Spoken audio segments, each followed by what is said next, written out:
Hey guys, did you know that I have a Patreon where you can support me and plus get awesome rewards? Or if you're thinking to yourself, but Julian, I want even more bang for my buck while still supporting you, you can pop over to my Redbubble and check out my awesome store with new designs appearing regularly. But for now, enjoy the video you're about to watch.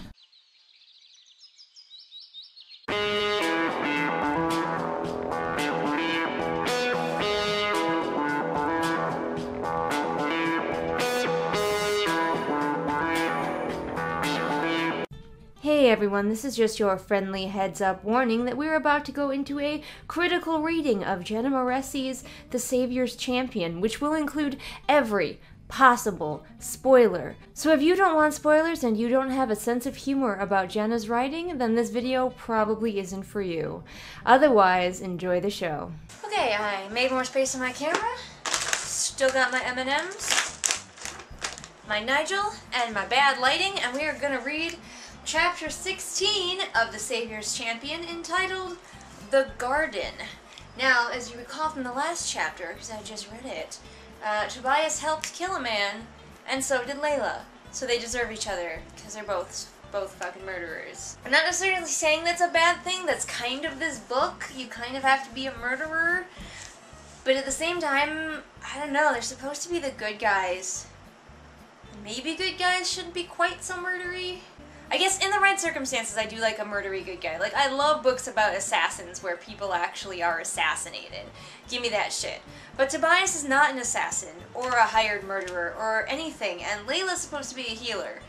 So, I have a little bit more trouble with their level of murderiness. But, moving on. But the good news is we're getting out of this labyrinth. We will no longer be in the labyrinth, aka a tunnel. Now they're being chased through a garden by weeping angels. I am not kidding.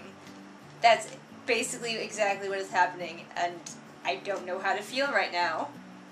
I want to know what they would do, because they're in this dangerous statue garden where these angel statues are trying to kill them. What would the people running this tournament do if the statues killed all of them? Because this seems like the least controlled of any. I mean, the pig one wasn't very controlled either, but the statues could just kill everyone. So apparently only one guy fucking died in the scary statue attack garden, which is pretty impressive because those statues were really aggressive and angry. Like, you had to not look them in the eye and they wouldn't attack you, but they would still, like, come after you and grab you, and so I don't understand how more people didn't die, and I don't understand what would have happened if the statues had just killed everyone. Because Tobias had insider knowledge that he wasn't supposed to look at the statues because, you know, he's dating a girl who knows all of this stuff about the tournament. So she told him, because he's a cheater pants. He told his friends, but still, more people probably should have died, I feel like, in the evil statue garden. Anyway, we are done. We are on chapter 17. We're getting there. We're making some headway. It doesn't feel like it. It feels like this book goes on forever. So, I am determined, though, you guys. I am determined to see this through for you. It just might take me a few years. Anyway, thanks for watching it, and I'll see you in a couple seconds, probably. Hey, we're back again. Kinchu is also here. She really wants to sit on the book. That was in my lap. So I'm not going to let her do that because we're going to read it. I have like half an hour before my husband gets home.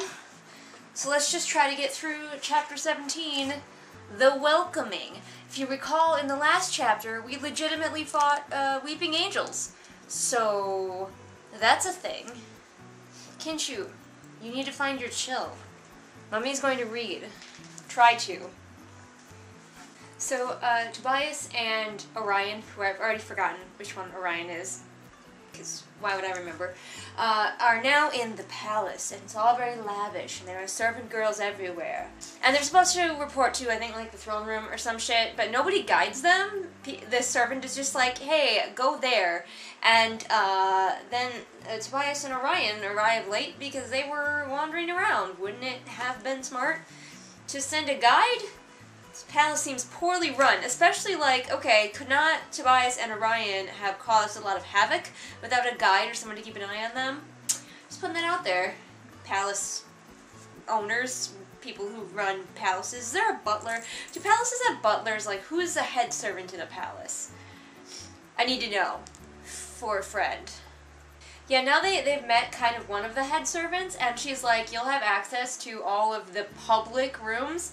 But, like, before they even got this speech, they were wandering around the palace, so this seems poorly planned. I'm pretty sure that the scene where Tobias and Orion wake up and then wander around only exists so that we can see that Tobias has been given the gift of an easel and Orion has been given the gift of a bow and arrow. I really hope those come back later, otherwise the scene where they wake up and wander the palace is legitimately pointless and could have been completely cut out. And I know that seems harsh, but like that's what I'm doing in my own book right now, is cutting out big chunks that don't need to be there, so that if it doesn't come up later, that scene could have been deleted wholesale and just started up with them, like, going in to meet their friends in the palace. We didn't need to watch them wake up. We didn't need to watch them get lost. So Tobias is assigned 4 servant girls whose names I am not going to remember. And I doubt it's important. They might as well have been named 1, 2, 3, and 4. And for some reason, they are fangirling over him so hard. And I don't really know why they didn't fangirl over anybody else. I guess maybe I know why. It's probably because they know who the real savior is, and they know that the real savior is in love with Tobias, so they're like, oh, he's the one that she's after, so we're going to fangirl over him. So maybe that's just another hint that my theory is correct. Otherwise, Tobias, and this is just a description thing, he goes into the bathhouse, and it says the air became clammy, ripe with the scent of honey and lavender. Would the air in a bathhouse be clammy? Wouldn't it be warm and humid? I'm confused by that description. This was all just an excuse for me to point out a crappy description, guys. I'm not gonna lie. You know what these servants remind me of? Future me, would you play a clip from Monty Python and the Holy Grail? You know the one. Hello.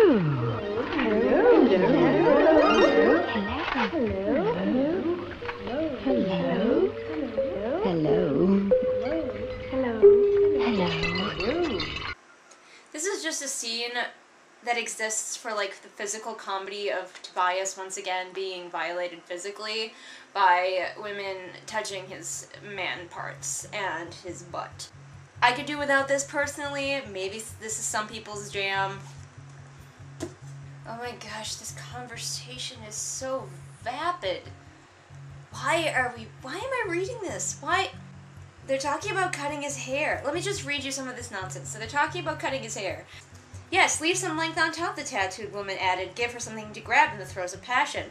Damaris giggled. Oh, Fawn, you're bad. Fawn, the slender woman with brown braided hair, a freckled nose, and black ink decorating her tawny arms. Tobias took pride that he had made sense of the girls, even if everything they said still baffled him. Same Tobias.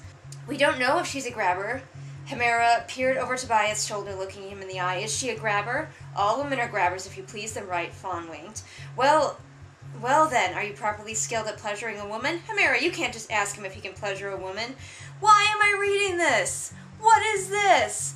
What is this? I'm all for banter, but this is not banter between characters I care about. This does nothing. This is fluff.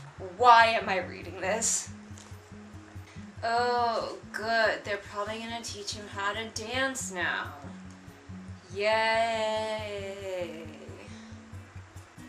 They're teaching him to box waltz. That's how bland this kingdom is. They fucking box waltz. The entire first half of this chapter was nothing. It was like eating cotton candy. Not even good cotton candy, like a flavor of cotton candy that you hate. Because I hated it. And it had no substance. And it was bad for me. Oh. We have the promiscuous lesbian trope going on here.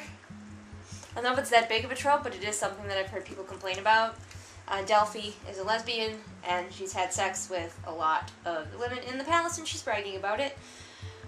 Which, I mean, that's fine, but not great. Wow, he has been dancing and being romantic with Layla for several pages, and it's just like wading through a swamp of nothing. If you're into their romance, this is probably like sweet, sweet candy for you, but I cannot be arsed to care. This chapter, I'm gonna fall asleep. And Tobias continues to be the world's biggest dick to Cosima for no reason. Just because she's not the girl that you fancy doesn't mean you have to treat her like trash, Tobias.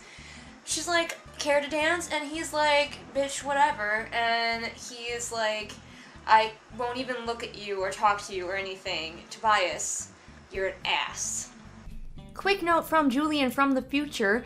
Commenters have mentioned that perhaps Tobias is an ass to Cosima because he blames her for the whole tournament situation, which, Tobias, you did enter of your own volition. But anyway, it is 100% obvious to me that the Savior has nothing to do with it, and it is all the Sovereign. It's even called the Sovereign's Tournament. But no, Tobias, continue to be an idiot and blame this girl who probably almost certainly has nothing to do with any of it. But then again, Tobias is just kind of a dummy and blind about things, so maybe he's just derpy enough to not realize that it isn't her fault. At least he has finally started to talk to her now like a person. It took him a little while, but he did look at her long enough to notice that she was looking over his shoulder. So you don't get any points for that, Tobias, because you're still like thinking that she's garbage, but you know, at least you're talking to her.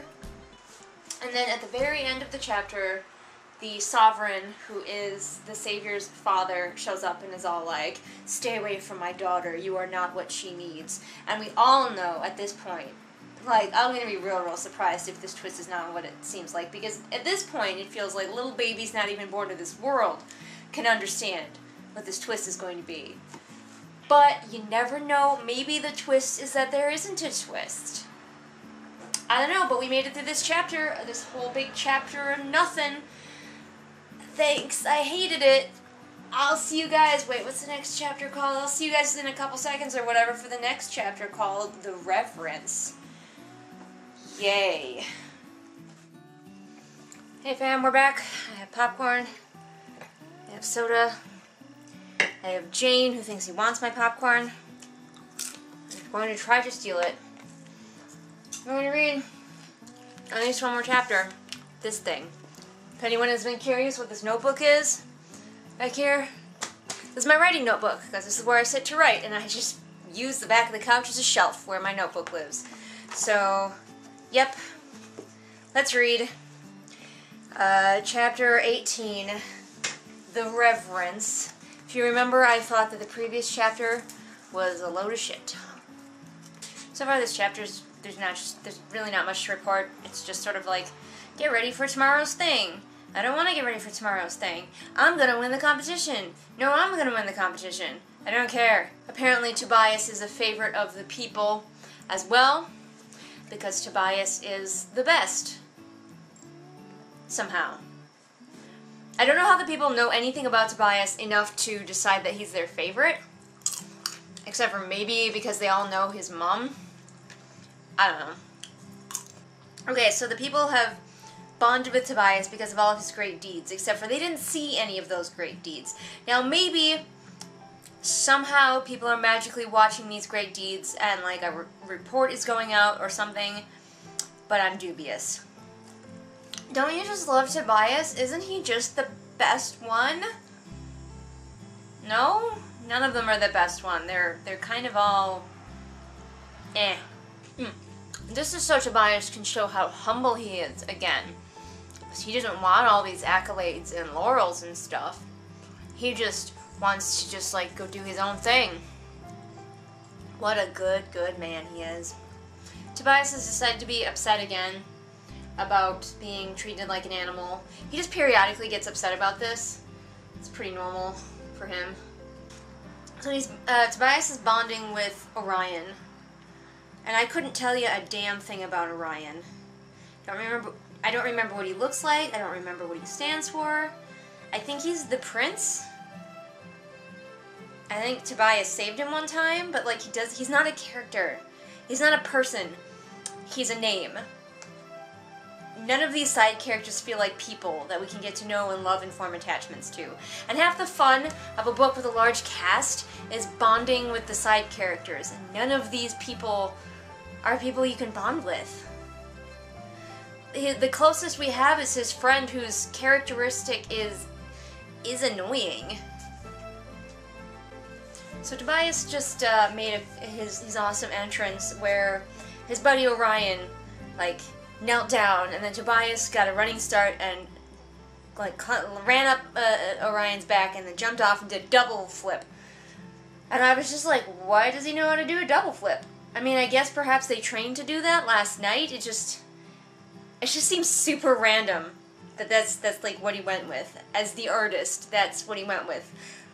So, of course, Tobias is the favorite. The cheering is shot higher, and Tobias stepped forward, tolerating the glory rather than coveting it. Oh, Tobias, you are the very best. If only we could be as morally superior as you. Oh, now all the women in the crowd have got their tits out for him. Wow, Tobias, your life is so hard. Oh, I did not understand this.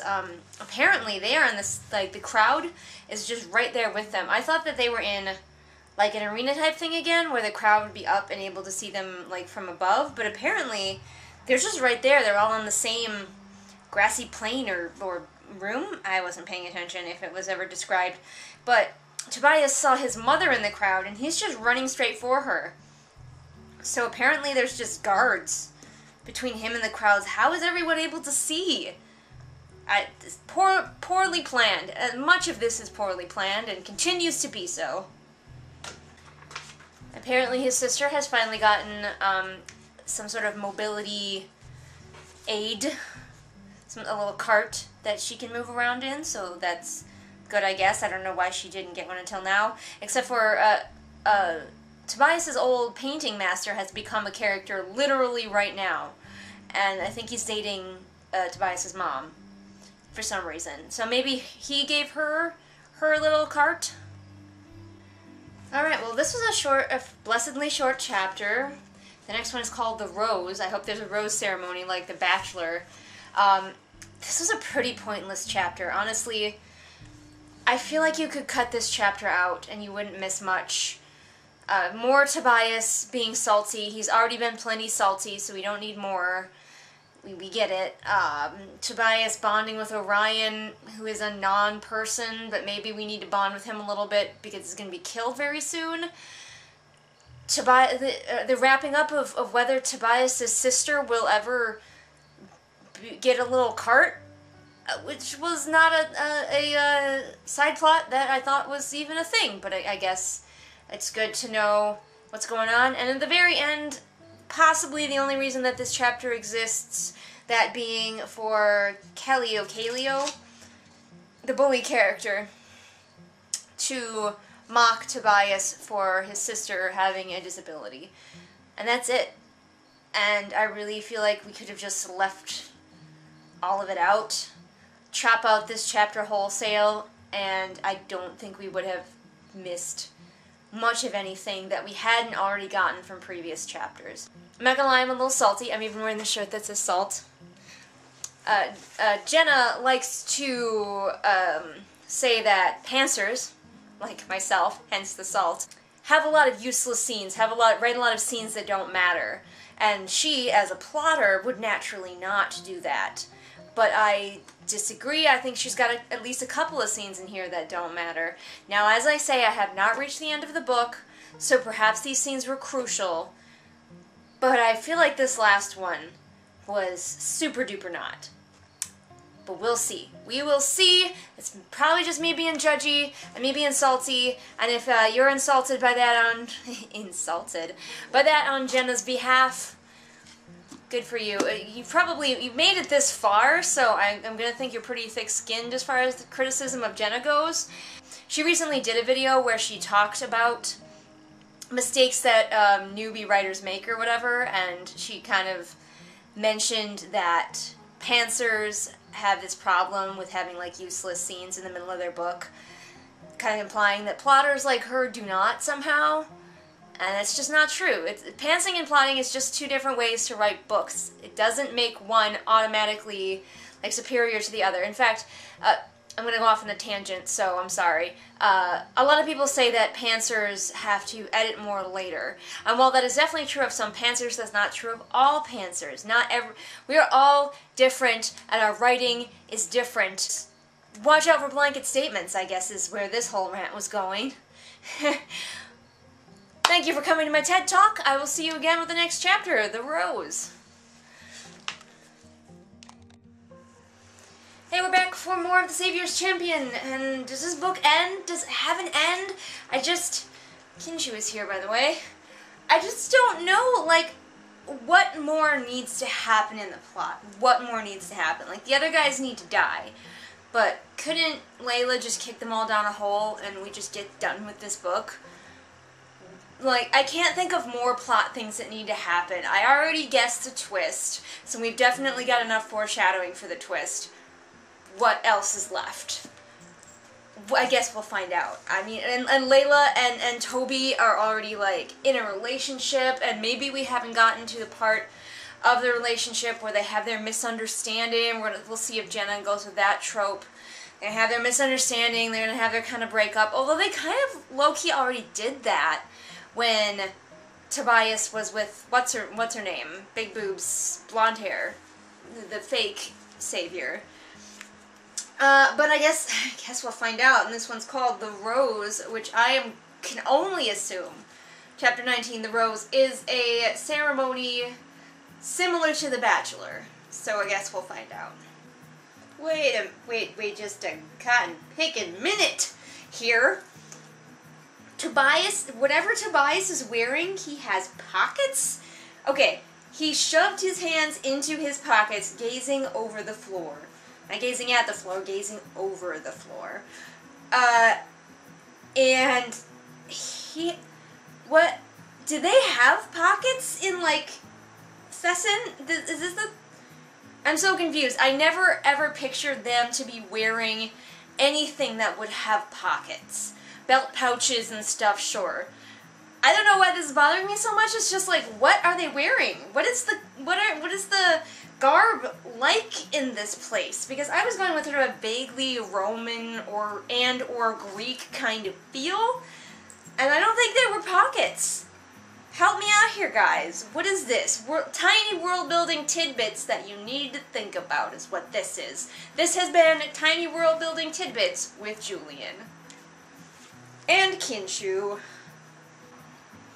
Oh, Tobias just helped himself to a rose and a vase, presumably, and tucked that into his pocket that he totally has. We just had a very important conversation where Tobias finds out that she prefers lilies, and now he's going to have the very important mission of getting his girlfriend lilies instead of roses. Thank goodness that we had that in their romance scene. Oh, they're sitting in an old watchtower. I'm really grasping for anything to entertain me.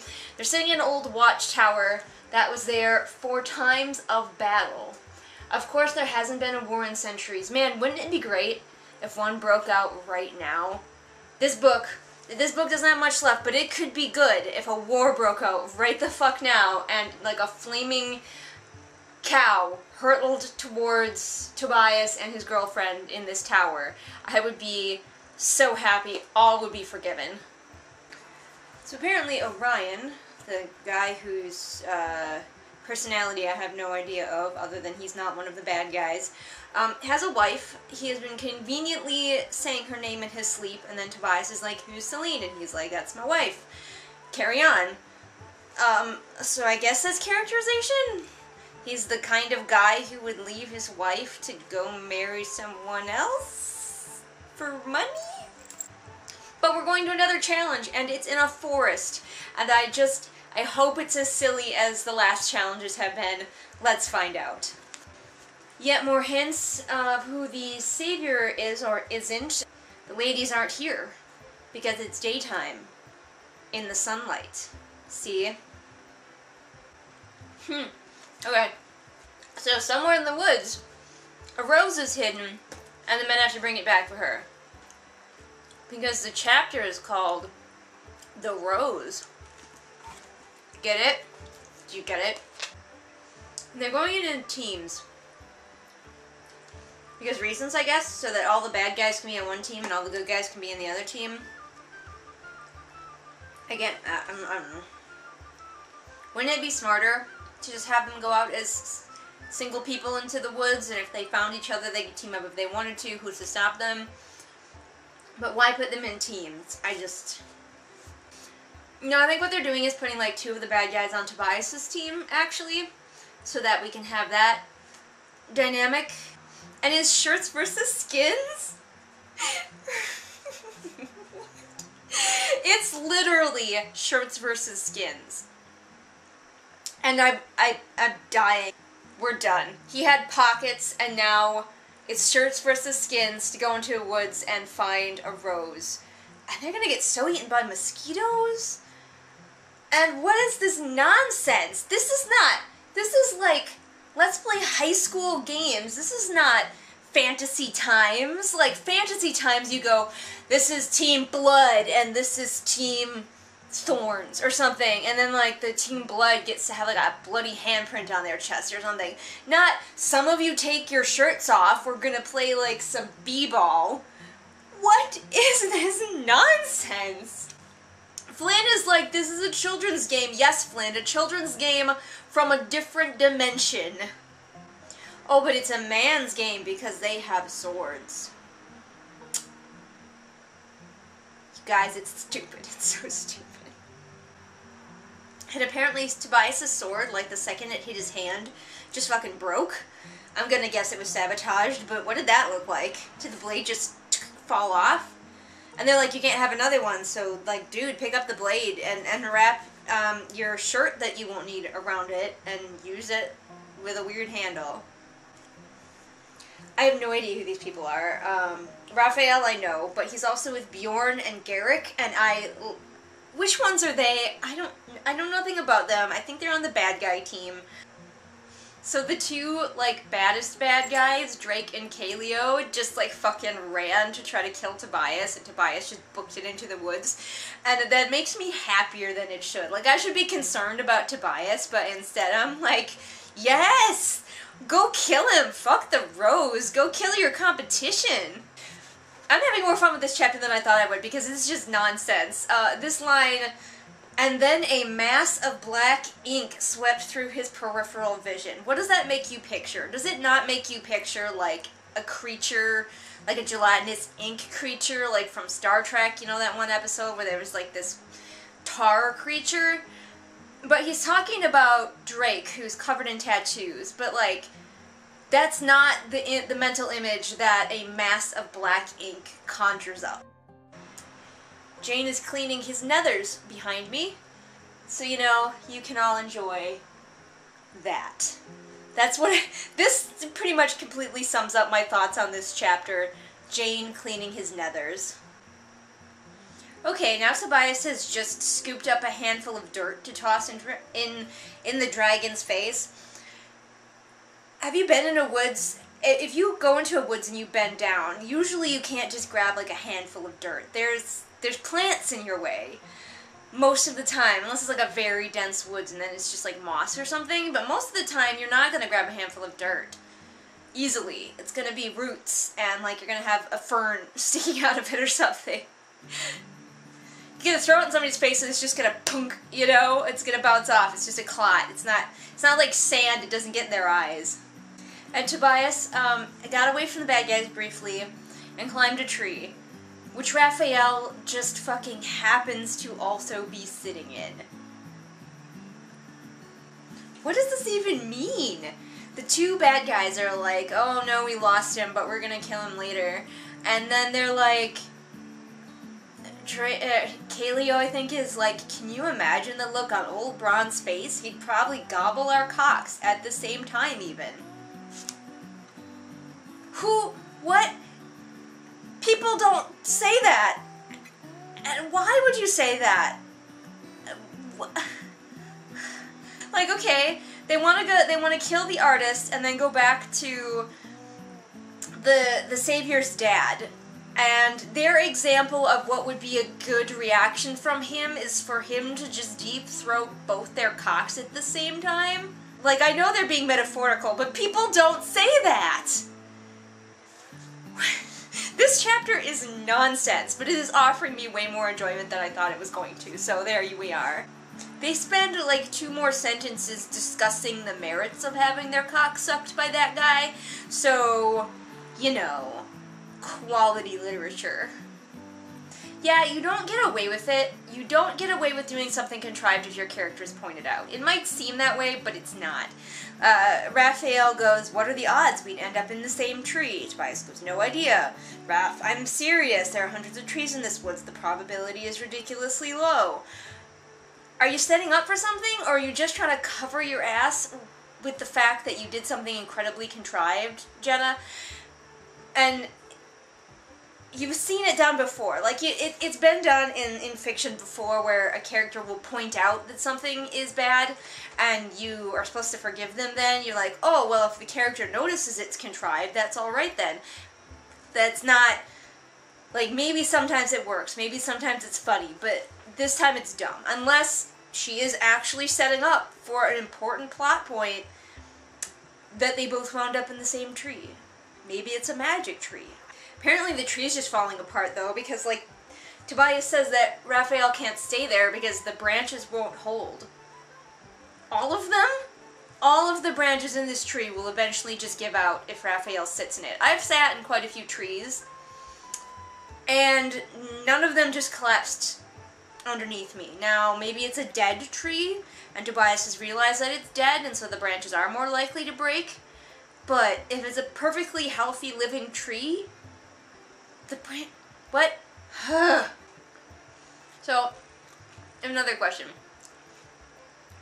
I'm pretty sure that Tobias saved Raphael at some point. I think it was during the water, and he almost got eaten by a fish, and Tobias saved him. And so I guess that would be a reasonable reason for fucking Raphael not to be killing Tobias right now.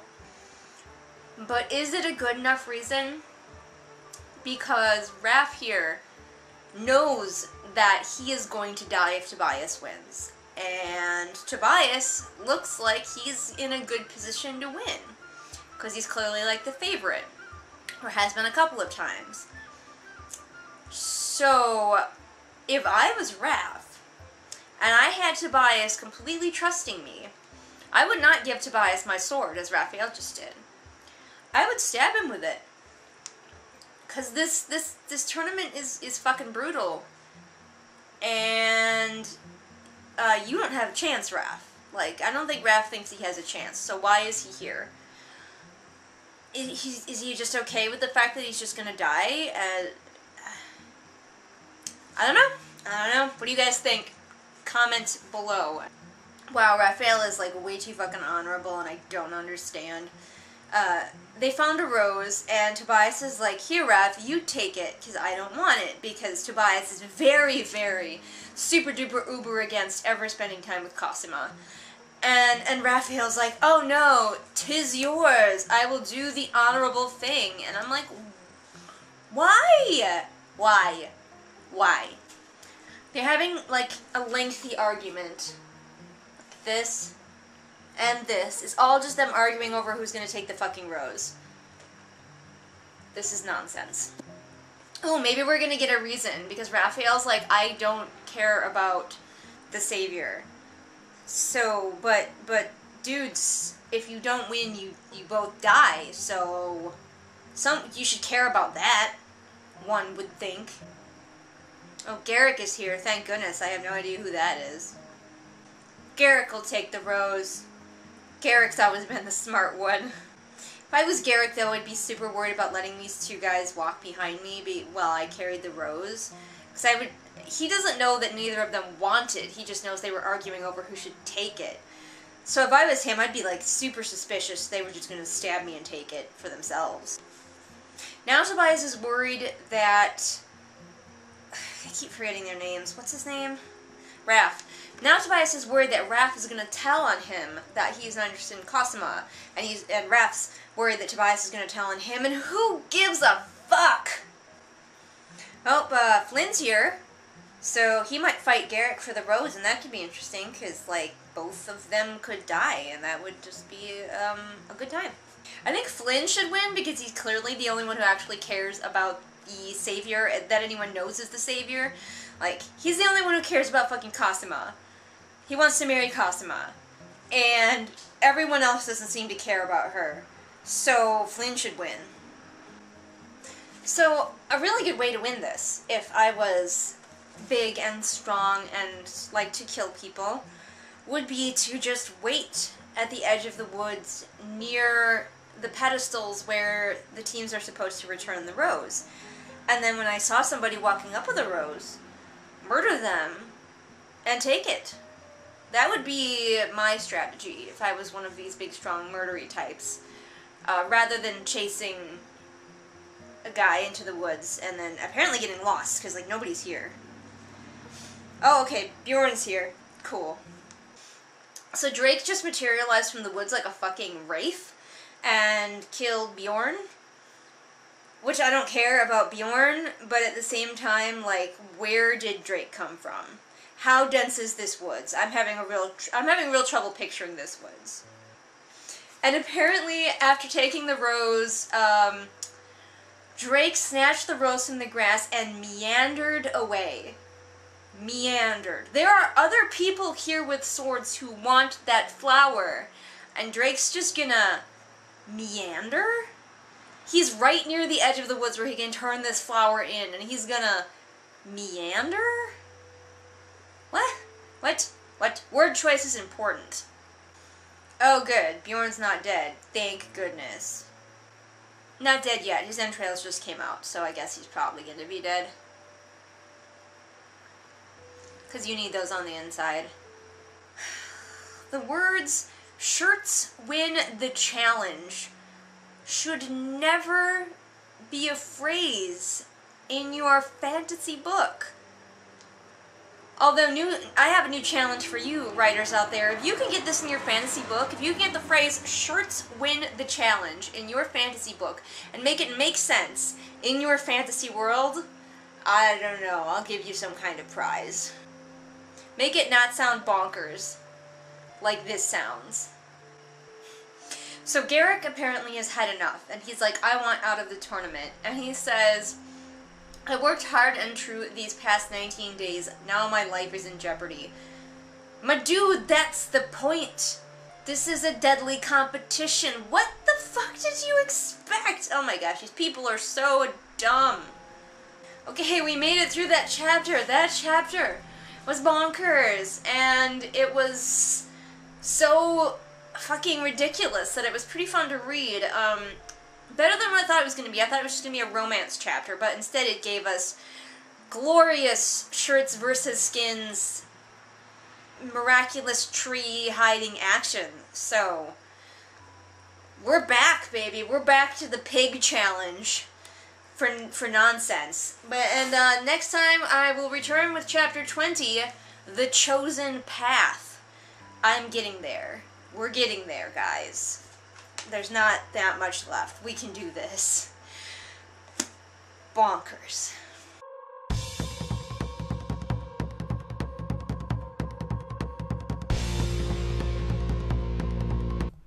Hey everybody, it is shout out time. Time to shout out to my amazing patrons, Amanda, Kim, Lisa, Ramona, Sabby Panda, and Sarah.